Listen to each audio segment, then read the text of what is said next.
ബഹുമാന്യരായ സാദാത്തുക്കളും ഉലമാക്കളും വളരെ കുറഞ്ഞ സമയത്തിന്റെ ഉള്ളിൽ നിന്നുകൊണ്ട് ഏറെ ശ്രേഷ്ഠകരമായ നസീഹത്താണ് ഈ സദസ്സിന്റെ മുമ്പാകെ നടത്തിയത്.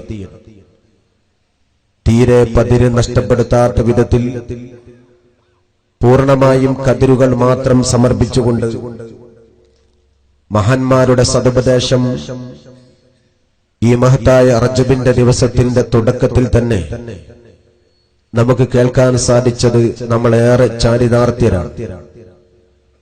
അള്ളാഹു ഈ ബർക്കത്താക്കപ്പെട്ട സദസ്സ് റജബ് 1-ാം ദിവസം നമുക്ക് സമർപ്പിച്ചതുപോലെ റജബിലും ശഅബാനിലും അള്ളാഹു നമുക്ക് ബർക്കത്ത് പ്രദാനം ചെയ്യുമാറാവട്ടെ.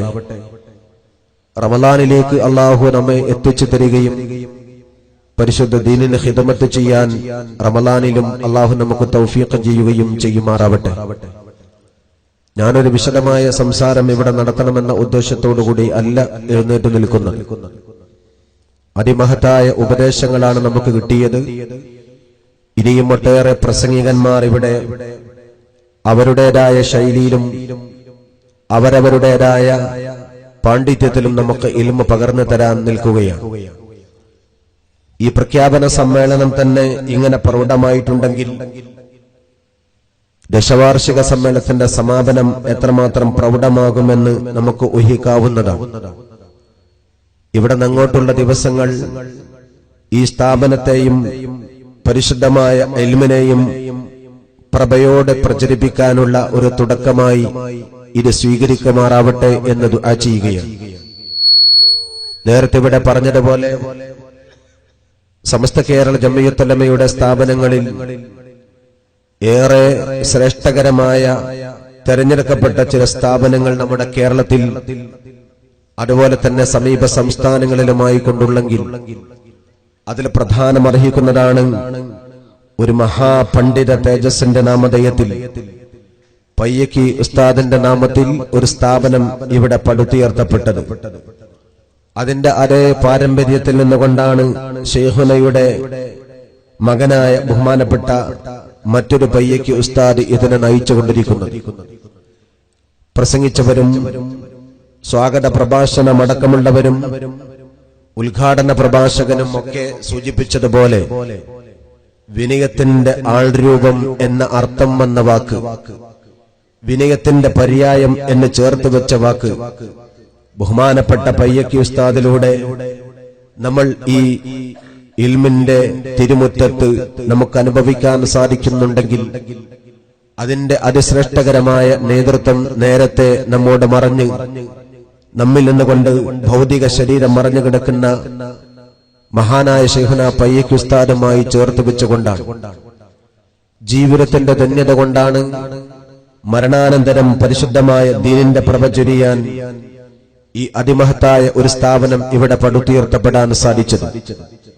ഇതിന്റെ ഓരോ ശ്രേഷ്ഠമായ ഇതിന്റെ ചുമരുകൾക്കും വിശുദ്ധ ദീനിന്റെ ഉലമാക്കളുടെ വിയർപ്പിന്റെ ഗന്ധമുണ്ട് എന്ന കാര്യം തീർച്ചയാണ്. അതുകൊണ്ട് തന്നെയായിരിക്കാം തികച്ചും വ്യത്യസ്തമായ വിധത്തിൽ ഒട്ടേറെ പണക്കാരായ ഉമറാക്കൾ ഇവിടെ 5 ലക്ഷവും മറ്റും സംഖ്യകൾ വെച്ചുകൊണ്ട് ഈ വേദിയിൽ ബഹുമാനപ്പെട്ട പയ്യക്കി ഉസ്താദിന്റെ നാമത്തിലുള്ള ഈ സ്ഥാപനത്തിൽ ഇൽമ പകർന്നു കൊടുക്കാൻ വേണ്ടി സംഭാവനയുമായി മുന്നോട്ട് വന്ന കൂട്ടത്തിൽ പ്രിയപ്പെട്ട സാദാത്തുക്കളും പയ്യക്കി ഉസ്താദിന്റെ മക്കളും ഇതിന്റെ കൂടെ ചേർന്ന് ഇതിനോടൊപ്പം നിൽക്കാൻ സാധിച്ചു എന്നത് ഒരുപക്ഷെ കേരളത്തിലെ മറ്റു സ്ഥാപനങ്ങൾക്ക് അവകാശപ്പെടാൻ കഴിയാത്ത വിദഗ്ധതയും അതിൻ്റെതായ പ്രത്യേകതയും അതിന്റെ ശ്രേഷ്ഠ ഗുണവും ഉണ്ട് എന്ന കാര്യം തീർച്ചയാണ്. ഇതിനെ നെഞ്ചോട് ചേർത്ത് വെച്ചു ഈ നേതൃത്വം എന്നതാണ് ഇതുകൊണ്ട് അർത്ഥമാക്കുന്നത്. ഇതിന്റെ പൊക്കിൽ കൊടി ബന്ധം ഈ ആത്മീയ തേജസ്സുമായി കൊണ്ട് ബന്ധപ്പെട്ടുകൊണ്ടാണ്. പഴയ കാലഘട്ടത്തിന്റെ ഉലമാക്കൾ നമുക്ക് കാണിച്ചു തന്ന പാതയും പാന്താവും അതേപടി പിന്തുടർന്നുകൊണ്ടാണ് ഇന്ന് അഹ്ലുസുന്നത്ത് വൽ ജമാഅത്തിന്റെ പ്രയാണം സമസ്ത പാതയിൽ ഗമിച്ചുകൊണ്ടിരിക്കുന്നത്. പഴമയെ തള്ളിപ്പറഞ്ഞുകൊണ്ടുള്ള ഒരു പുതിയ ഉദയം നമുക്ക് നിർവഹിക്കപ്പെടുക സാധ്യമല്ല. പുതിയതിനെ നമ്മൾ പറയുമ്പോഴും നവോത്ഥാനത്തെയും പരിഷ്കാരത്തെയും നമ്മൾ സമർപ്പിക്കുമ്പോഴും പഴമയെയും പൈതൃകത്തെയും നമ്മൾ നെഞ്ചോട് ചേർത്ത് വെച്ചുകൊണ്ടേ സാധ്യമാകും. പയ്യക്കി ഉസ്താദ് എന്ന പഴമക്കാരനായ ആ പണ്ഡിത മനുഷ്യൻ നമുക്കിടയിൽ ജീവിച്ചു തന്നത് പഴമയെ എന്തുകൊണ്ടും ജീവിതത്തോട് ചേർത്ത് വെക്കണം എന്നുകൊണ്ടാണെങ്കിൽ ആ ഉസ്താദിന്റെ നാമത്തോട് ചേർത്തുകൊണ്ടാണ് പുതിയ പരിഷ്കാരങ്ങൾ, ഇൽമിന്റെ പുതിയ സാധ്യതകളെ കണ്ടെത്തിക്കൊണ്ട് നമ്മൾ ആ നാമവുമായി ചേർത്ത് വെച്ചുകൊണ്ട് പ്രവർത്തിക്കുന്നത്. ഇന്ന് ചില ആളുകൾ പുതിയതിനെ സ്വീകരിക്കണമെന്ന് പറയുമ്പോൾ അത് പഴയതിനെ തിരസ്കരിച്ചുകൊണ്ട് വേണം എന്നാണ്. പാരമ്പര്യത്തെയും പഴമയെയും തിരസ്കരിച്ചുകൊണ്ടൊരു പുതുമയെ കെട്ടിപ്പടുക്കുക സാധ്യമല്ല. പഴമ എന്നാണോ കൈയൊഴിയപ്പെടുന്നത്, അന്ന് പുതുമയെ കണ്ണിച്ചേർക്കപ്പെടാതെ മറ്റൊന്ന് സൃഷ്ടിക്കപ്പെടുകയാണ്. അത് പൂർണ്ണമായും ബിദ്അത്താണ്. അത്തരം ബിദ്അത്തുകളുടെ കോംപ്രമൈസ് ആവാൻ നമുക്ക് സാധ്യമല്ല. പാരമ്പര്യത്തെ എന്നും നിലനിർത്തിയാലേ പുതുമയെ സ്വീകരിക്കപ്പെടാൻ സാധിക്കുകയുള്ളൂ. ഇത് നമുക്ക് പഠിപ്പിച്ചു തന്നത് കേരളത്തിലെയും നമ്മുടെ ലോകതലത്തിലെയുമുള്ള അഹ്ലുസുന്നത്തി വൽ ജമാഅത്തിന്റെ പണ്ഡിതന്മാരാണ്. ഈ പണ്ഡിത ശ്രേഷ്ഠന്മാർ നമുക്ക് ഓരോന്നും പറഞ്ഞു തരുമ്പോഴും അതിലേക്ക് ചേർത്ത് വെച്ചുകൊണ്ടാണ് സമസ്ത കേരള ജംഇയ്യത്തുൽ ഉലമ രൂപീകരിക്കപ്പെടുന്നത്. സമസ്ത കേരള ജംഇയ്യത്തുൽ ഉലമ എന്നത് 90 വർഷക്കാലത്തിന്റെ പടക്കത്തെയാണ് നമ്മൾ പറഞ്ഞു വരുന്ന നാൾ വഴിയെങ്കിൽ അതിന്റെ അപ്പുറത്തൊരു താവഴിയുണ്ട്. ആ താവഴി 15 നൂറ്റാണ്ടപ്പുറത്തേക്ക് ചേർത്ത് വെച്ചുകൊണ്ടാണ്. മുത്തൊളി ത്വഹ റസൂലുള്ളാഹി സ്വല്ലല്ലാഹു അലൈഹി വസല്ലം തങ്ങളെ ഫോട്ടോസ്റ്റാറ്റ് പോലെ പകർത്തിയ